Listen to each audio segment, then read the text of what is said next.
Good morning mga kalakbay. Good morning sa mga taga Calauag, Quezon Province. Papasukin ko yung bayan nyo sa Quezon Province mga kalakbay.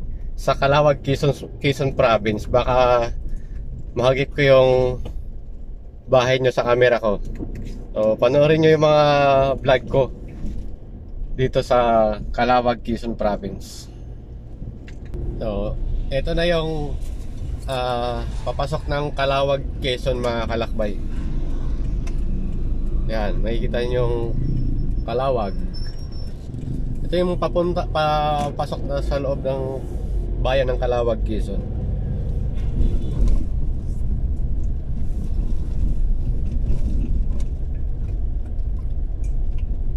Dito may bangko na rin dito mga kalakbay sa Calauag. Tapos ito may isang hardware sa left side. Tapos check natin kung anong meron sa loob ng Calauag, Quezon. Dito dumaan din pala yung release ng train going to Bicol dito mga kalakbay sa bayan ng Calauag. So ito yung release na to. Kailangan mo magbagal dito pagka papasok ka ng Calauag dahil madadaan mo yung release doon. So, ito meron na sang bentahan ng motorsiklo. Yan, sa right side na yan. Tapos mga close pa nga lang kasi maaga akong dumaan dito ngayon.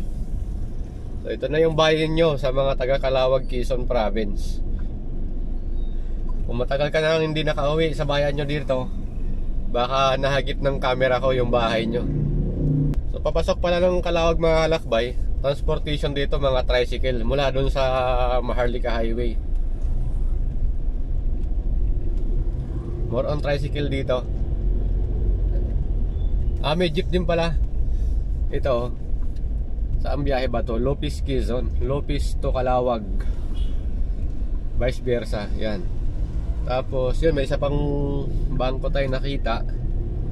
Hindi ko lang sure kung meron na dito mga sikat na fast food restaurant sa Calauag.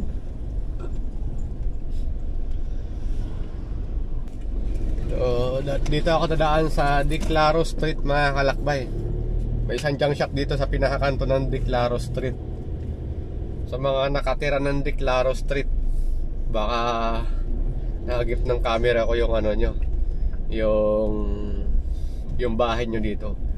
Baka yung pag-alis nyo dito, Kubo pa lang ngayon, mansion na. Ito yung Diclaro Street mga kalakbay sa mga taga Calauag, Quezon dyan. Ito, bebentahan ng mga bakal dito sa right side dyan, di-deliver yung tracking. May panibagong bangko ulit dito mga kalakbay.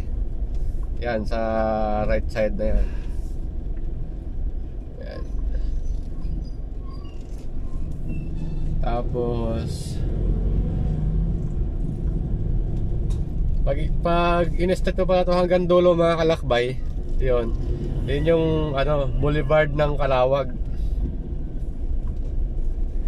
Bonifacio Street. Yan yung pinakadulo na yan. Yung dead end yan, boulevard ng Calauag. Sa Bunday po meron na rin dito.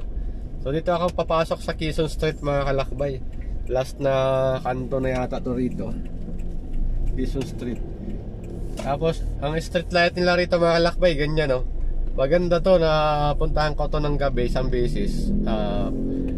Maganda yung street light nila, pati yung poste umiilaw. So wala akong nakikita dito na na fast food restaurant na mga sikat. Pero hindi ko lang alam sa ibang street kasi ito lang pinasok kong street muna ngayon mga kalakbay. Next time pasukin natin yung ibang street dito.